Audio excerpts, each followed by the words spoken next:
मैंने शोर मचाने की, हल्ला मचाने की कोशिश करी तो उसके बाद मुबीन ने मेरे मुंह में कपड़ा डाल दिया। शौकीन और साजिद ने मेरे हाथ पैर बांध दिए।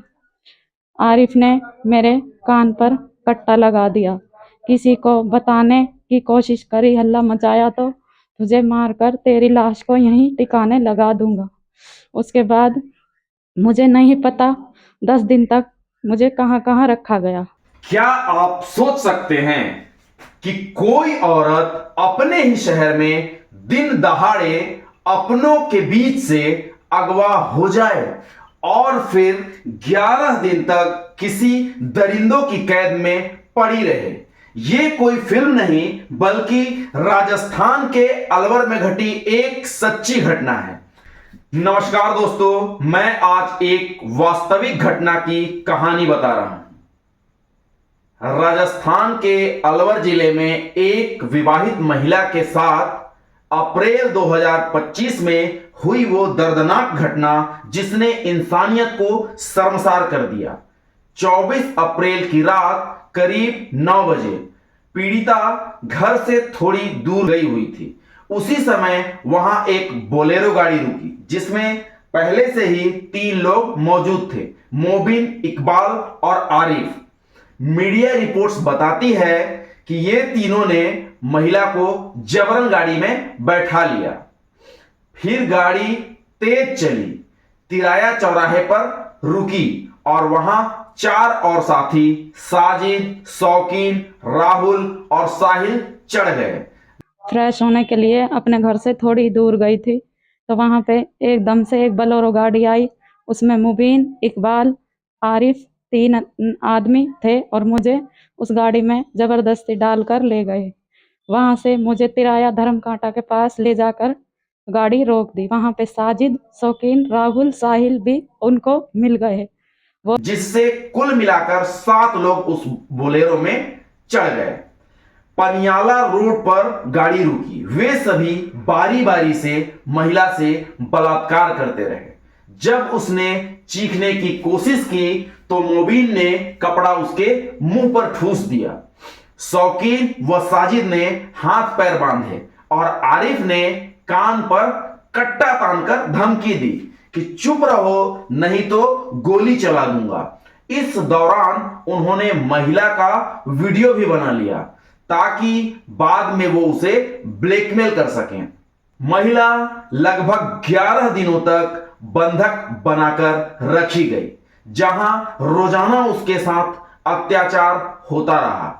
इंजेक्शन और नशीली दवाइयां दी गई ताकि वह होश में न रहे।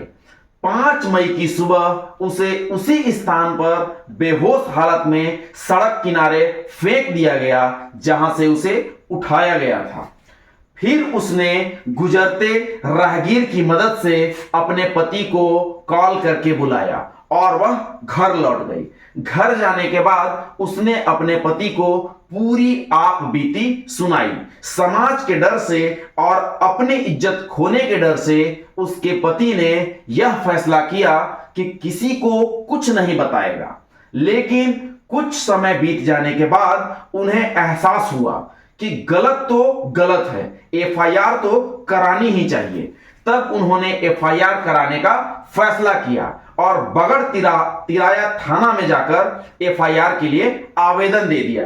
परंतु पुलिस वालों ने एफआईआर लेने से मना कर दिया। पुलिस वालों ने कहा कि अब तो बहुत देर हो चुकी है। तब उन्होंने कोर्ट का सहारा लिया। कोर्ट ने आदेश दिया, तब जाकर एफआईआर हुई। घटना के लगभग 2.5 महीने बाद 2 जून 2025 को थाने में एफआईआर दर्ज हुई, वो भी कोर्ट के आदेश देने के बाद।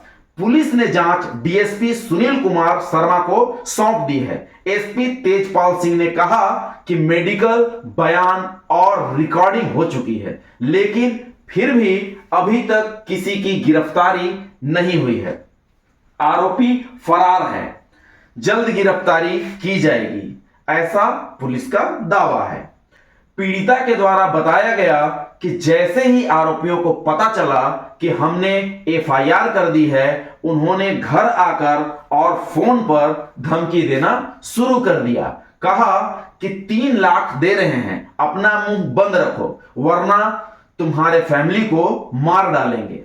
पीड़िता ने कोर्ट में और मीडिया में हाथ पैर बांधे जाने, कपड़ा मुंह में ठूस दिए जाने, कट्टा तान दिए जाने और वीडियो ब्लैकमेल की सारी घटनाओं की पुष्टि कर दी है। मैंने रिपोर्ट कर दी। उसके बाद तौफिक, रुबीना, मुस्तकीम और फारूक ने फ़ोन पर धमकियां दी, मेरे घर पे आके धमकियां दी कि 3 लाख रुपए ले ले और फैसला कर ले, नहीं तो तुझे जान से मार देंगे और उठा लेंगे यहाँ से।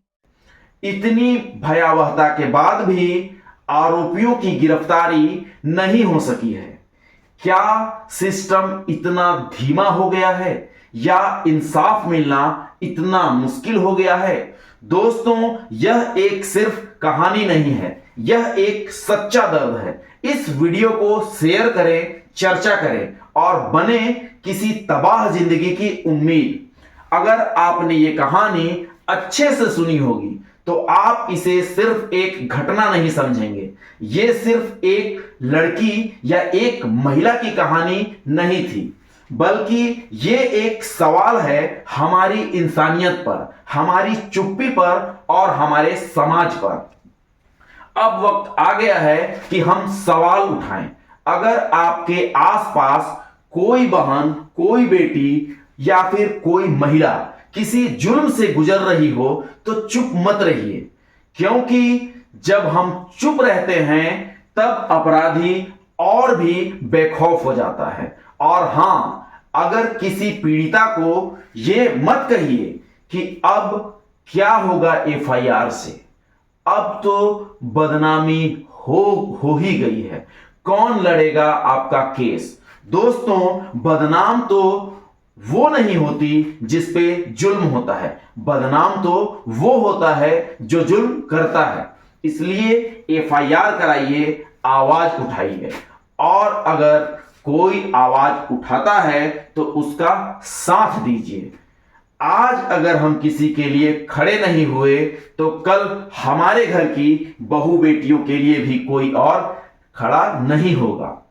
इसीलिए इस वीडियो को यहीं बंद मत कीजिए, शेयर कीजिए, बात करिए और आपस में चर्चा करिए, क्योंकि बदलाव हमारी चुप्पी से नहीं बल्कि हमारी आवाज से आएगा। आपकी आवाज ही किसी की जान बचा सकती है। मैं हूं चंदन और फिर मिलते हैं एक सच्चे केस के साथ। बहुत बहुत धन्यवाद।